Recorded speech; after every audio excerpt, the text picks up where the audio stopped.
What's up guys, my name is Bravo, and Pokemon Scarlet and Violet DLC is going to be dropping in a few days, which is going to be part 1, the Teal Mask. We've gotten a lot of information about the first part of the DLC, which includes new Pokemon, the new area we're going to be exploring, the new legendaries we're going to be encountering, and every other thing that they showed us. So this video is just going to be talking about everything that we know about for part 1, the Teal Mask.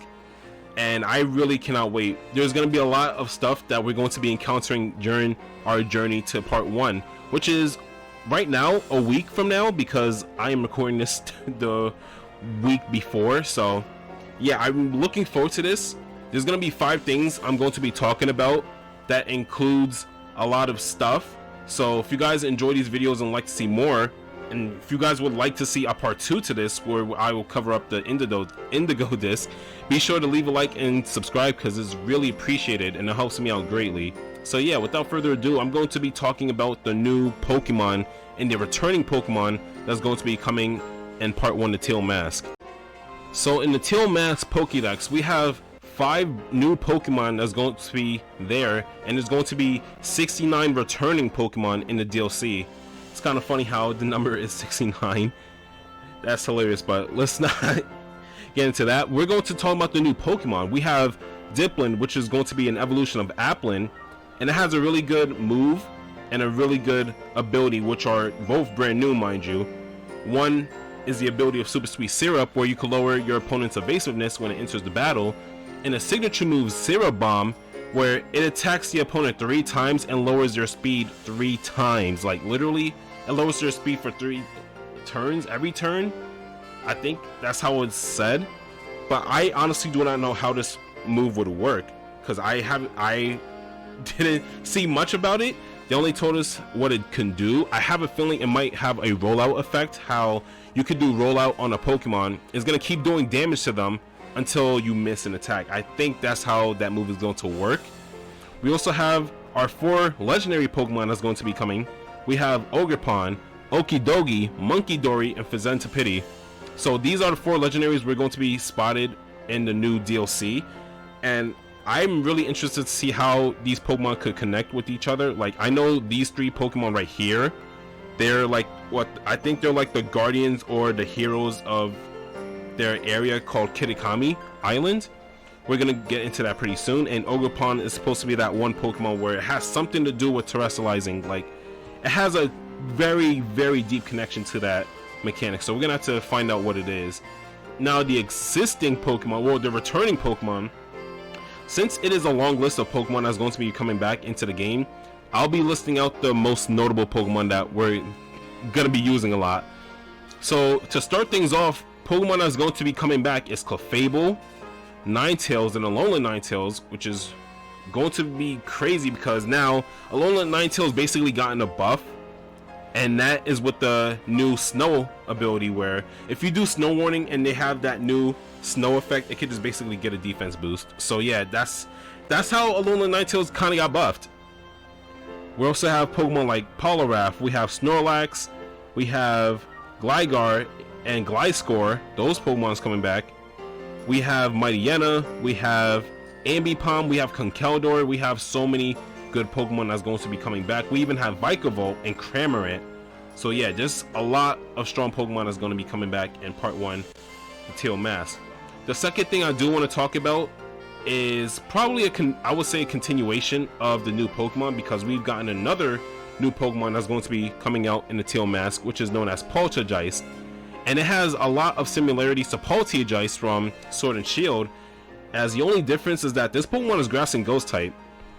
So yeah, it's now Grass and Ghost. It shares the typing of Trevenant and Dhelmise, and it does have a new ability known as Hospitality, and what it does is that it will restore a small amount of HP for your ally when it enters the battle, which is definitely very good for VGC, because you could just bring this Pokemon in, it heals your Pokemon for a good amount, and it helps them back in the battle. Like, this is actually going to be game changing. I could see it. It's going to be definitely game changing. Now, the next thing I'm going to be talking about is the new things that's going to be happening in the land of Kitakami. So Basically, I'm gonna be talking about the new mini games that they're having, and it also comes with like you doing photos. They even give you like a selfie stick and all that stuff. But yeah, this is basically like a new mini game that we can do in the Teal Mask, where we collect berries or balloons, and then we have to use our ride Pokemon to transfer them into this bucket here, and I think we get like rewards for doing so. And not only that, they also have like other things where it says we have a roto stick where we can take pictures of our trainer and other characters much more better, and you can even share photos on Union Circle sessions. So that's really cool. I have a feeling people is gonna now start doing Union Circle a lot more since the DLC is about to drop, so I'm really looking forward to that. Now the next thing I do want to talk about, and this might be short, this might be long, I'm not sure, but the next thing I want to talk about is the new thing known as Mass Outbreak events. Now we all know what Mass Outbreak is in Scarlet and Violet, where you go to an area, there's gonna be a lot of Pokemon of the same species. You're gonna keep catching one, you're gonna want to get a shiny, you're just gonna keep doing that back and forth until you get the shiny. Now what this is that it's basically just that, but the only difference is that one species of Pokemon is going to be all over the place. As you can see in this picture here, you see a Clefairy right there, and then you see Clefairy at the other side, and it's gonna be all over the place, and you're just gonna keep catching them until you probably get a shiny or 3, who knows.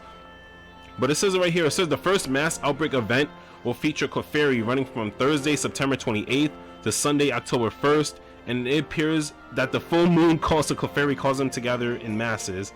So that's really cool that we're gonna have something new to the Mass Outbreaks, because I had a feeling like it was starting to get a little bit boring, but now with them having Mass Outbreak events, I feel like it'll be a lot more addicting to do. Now the last but not least, the fifth thing I do want to talk about is basically what we know about the story. So it says it right here, in part 1, the Teal Mask, players will head to Masue Town in the land of Kitakami, which will act as their base of operations for the duration of the school trip. The community center in the middle of Masue Town is a public gathering place where the locals can get together and chat. There's also a shop nearby with toys and magazines on display, and just outside town you'll be treated to a view of the picture squay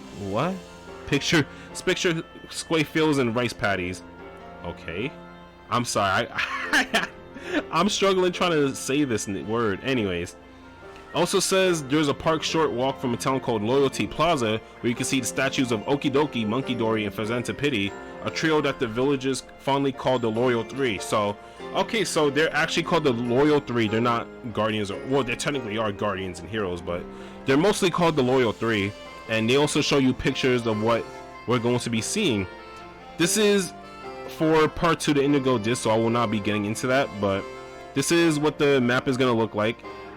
Really interesting. I cannot wait to see how these Pokemon is going to do in competitive battling, especially when Regulation E comes out, because I've been hearing a lot of rumors about once the DLC is done and dropped, there's going to be Regulation E where they're going to allow us to use Pokemon that was coming out from the DLC.